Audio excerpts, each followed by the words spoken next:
I think so much of life is about trade-offs. You know, when I went into engineering, I was a very driven, task-oriented person, and the company was growing and doing really well, and that was all great. We had planned to go to Eastern Europe and work on a project which was right up my alley. I was excited about doing a project, and then that was canceled for some reason, and an alternate trip was planned to go to Japan, and it was kind of an evangelism trip, and I wasn't real excited about it, to be honest with you, because it didn't sound like we had a clear goal and project to do. But I decided to go anyway since I had planned on the time.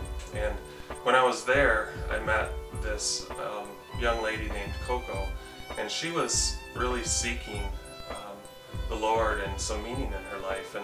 And that 2 weeks just really changed me and made me think about there's a lot more than just doing the projects and being successful in tasks. It's really about people and their heart and their relationship with God.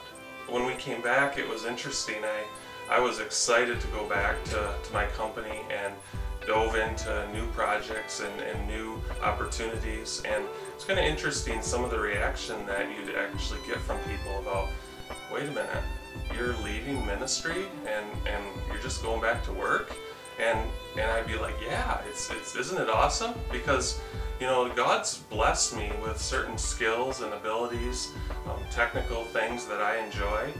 I get excited about what our company is trying to do to make a difference in the kingdom each and every day, and it really helps blend that sacred and secular versus you know, the weekend sacred and the week is secular. You know, someday I feel like we're going to have some responsibility where God will ask and say, as a company, you know, I think He can hold us accountable to say, what did you do with all the things I blessed you with as a group? If you think about the jobs we create and how that blesses people in the community, you think about what products and services we choose to do, where we choose to locate our businesses and the impact on the community there. You look at how we choose to grow people, both intellectually and help grow them spiritually, grow them emotionally. We started a facility in Mexico to support one of our customers there, and it's pretty easy to find like an industrial park or something that there's some advantages to starting your business there. And we really felt like one of the biggest differences we could make is if we put our company in a community and impact that community. So we chose a smaller town outside of the larger city and put our plant there. And it's just been a blessing to see how our business has been able to make such a positive impact in that community. I have a friend that we decided to start a business in South Africa, and it was a block making business to produce low-cost housing and to provide for people who didn't have houses. And so he really took a step of faith to go and grow and try and lead this endeavor.